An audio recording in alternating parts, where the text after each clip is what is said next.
คำแรกที่ลูกเว้าเป็นพอมื่นตาเห็นก็แม่ของเฮาเอาลูกกินนมเจียลูกป้อนเขาอ้อมกอดแม่เฮาสร้างบุญเหนือขนาลูกของให้แม่ฟ้าวแม่เป็นครูสอนลูกอย่างเดินยามเจ็บไข้ใส่ใจบ่ได้มากเหมือนสุดเหลือเกินที่ใดบ่เท่าตักแม่อยากห้องดังๆว่าเฮาฮั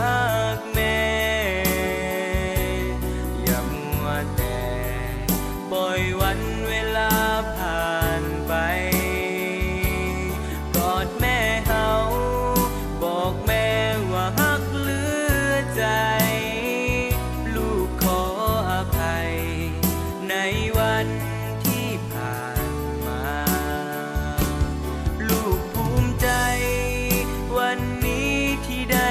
มีแม่อย่าอ่อนแอเจ็บปวดใดๆจะเฮ็ดทุกอย่างบ่ยอมให้แม่ห้องให้สุขใดๆในโลกจงเกิดกับแม่แม่เอ่ยลูก ไปชีวิตแล้วไปชีวิตแล้ว ขอสัญญา พอไป จะศึกษา ค่อยขึ้น สร้างตน ชูให้เมื่อย บ่ ค่อยขึ้น เมื่อยลงกับพ่อนะ จะเห็นทุกอย่าง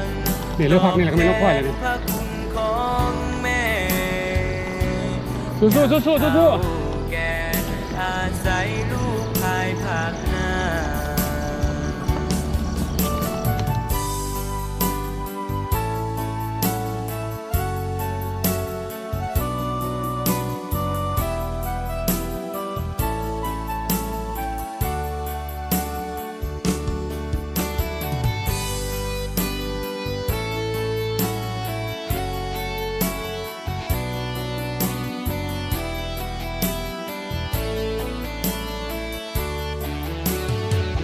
อยากห้องดัง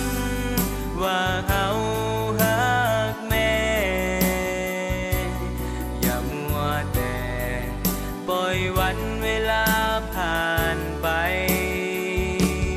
กอดแม่เฮา